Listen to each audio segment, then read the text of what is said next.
Hello, Satnam. It's me, Shakti Sundari, and I'm back with you to speak a little bit more about Daniel Odier's amazing book and my interpretation of some parts of it. The book is Desire, Tantric Path to Awakening. And today I'm just going to read another section and then just speak a little bit, add some commentary of my own to these amazing words and this amazing truth and wisdom. So my post today is entitled The Ecstasy of Non-Sexual Touch. Now, we're talking about Tantra and we're talking about desire. So I really wanted to flip things and get your curiosity going, because often, you know, when we think about Tantra and we think about desire, we think about sex and we think about ecstasy and amazing experiences. And so what I want to make really clear is that when we touch with the intention of creating something and giving somebody an experience, it can actually really detract from the experience. And that also when we open our senses in the tantric way beyond the ordinary, actually simply putting on your clothes, simply having a shower, simply me holding this book can become a really pleasurable, enjoyable experience. Okay, so let's start. So I'm reading from the book Desire, chapter 8, Touching the World. Daniel Odier talks about the skin. I'm going to have to put my glasses on. And the way that it's this demarcation point between the body and the world. The skin, here's some facts, represents 16% of the weight of our body. Well, I suppose that depends upon your size. Covers more than 1.5 square meters, and it is our most sensitive organ and the one that nourishes us the most. I'm sure you all know this. The health of a newborn baby who is not touched, even if fed, will rapidly decline and may even die. Adults who are not touched become sickly and drained of life. Sometimes physical touch brings people back to life, and nurses will be able to attest to that. So that is why touch and massage are such an important part of tantric practice, because it's one of our biggest and our most sensitive sensory organs, the skin, okay, and the sense of touch. So listen to this. For Kashmiri masters, so this is Kashmiri Shaivism, a path of Tantra, speak of the preeminence of the sense of touch. For them, a human being naturally recovers his unity when he or she is touched deeply. That is, here's the important bit, when contact is no longer a sexual strategy, when nothing is wanted. This kind of contact is established within a sort of grace because it gives back to anyone touched in this way a sense of his or her own spatiality.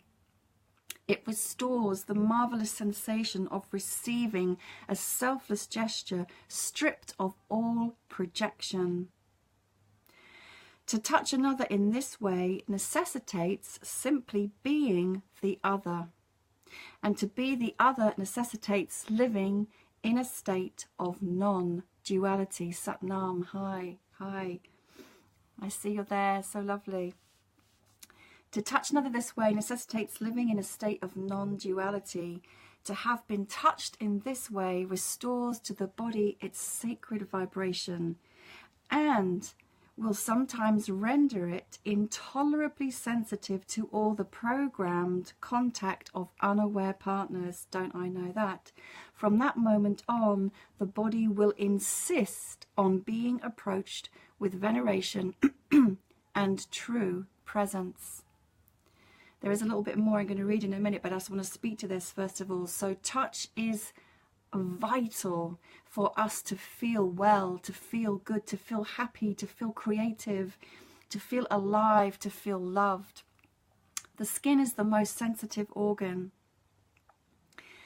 and then this really important point that is introduced is that when we are touched without projection, we are able to recover our own unity. That is profound.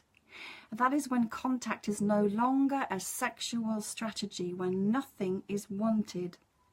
Now this probably puts every notion you possibly have about sex and sexual contact, probably turns everything on its head. You know, so often the programming and the conditioning that we have is to reach out and touch either for our own pleasure or because there's a technique or a strategy that we've learned that we think turns the other person on. But actually, the greatest gift that we can give is pure presence, without an intention to achieve something, without an intention to make someone have an experience, because of course we can't impose that. And the really important thing here is to really offer this requires living in a state of non-duality. So that is pretty advanced. To live in a state of non-duality means to be really present in the now, to have cleared out the mind of all projection and all unconscious shits.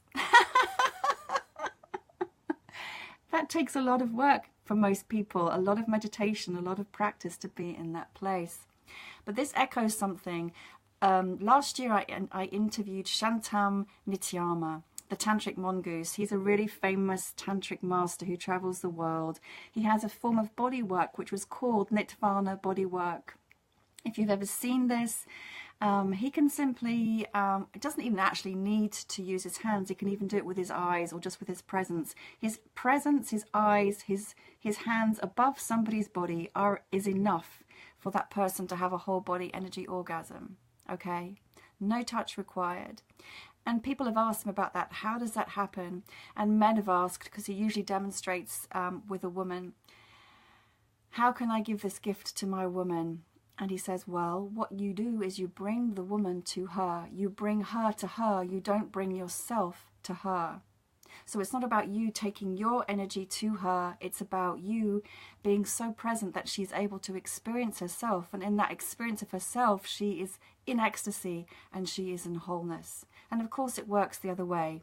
But that is what he demonstrated, and that was my understanding. And that was also my experience. And I have also had that experience of being touched by a man who was so embodying full presence that my whole body was in ecstasy, divine, flowing, Shakti, rippling energy, no touch. Okay, so this is what is possible. At the same time, removing ourselves from that kind of intimacy, when we really open our senses and the breathing, conscious breathing that I spoke about in the other video, for example, if we just practice conscious breathing for a period of time, our senses become heightened, including the sense of touch.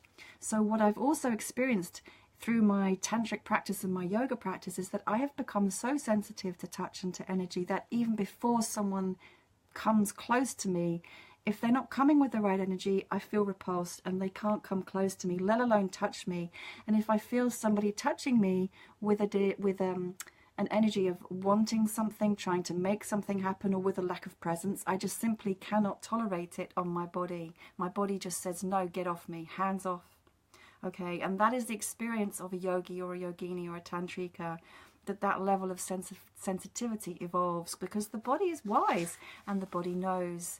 The body knows if somebody is present or not. The body knows if somebody is wanting something from you or trying to make something happen, as opposed to just being present with you. The final part of this that I just want to read is that to learn to enjoy simple pleasures is to decondition ourselves gradually from our quest for intense pleasures, which previously were all that would wake us from our sensory torpor, asleepness. The more the body is absent to the world, the more intensity is expected and sought after in order to free the ensuing tension. This absence reaches its culmination in sadomasochistic practices which attempt to bring an abandoned body into a state of tremoring vibration. A yogini or yogi allows all sensory systems to be in constant tremoring. Satisfaction is thus continuous and deep. it opens into continuous joy. So once again, this deadening of our bodies, this deadening of our sensations that we are conditioned to, that we see so much in ourselves and those around us, particularly those in the city, because it's almost like you have to deaden a part of yourself off. Therefore, more intense sensation and experience is needed to feel alive. Drugs, drink, again, extreme behaviors, and for example, sadomasochistic behaviors, because the slightest touch cannot be felt. The slightest touch cannot be felt, and yet, you know, for me, like, the lightest touch can be pure bliss, pure ecstasy. If you were to slap me, that would be really offensive and really painful. Of course, that's just me, and we are all different, and, you know, I don't want to deny anybody's unique experience, but that is one explanation for the necessity for some people to have such intense physical experiences, because they cannot feel. It's actually really sad, they cannot feel. So breathing consciously, opening our senses gradually to be more alive and awake to the world, heightens our entire lived experience. And that is why non-sexual touch is pure ecstasy. And in fact, just the sense, enjoying our sense of touch through living every day in the world, can make life every day pleasurable and blissful.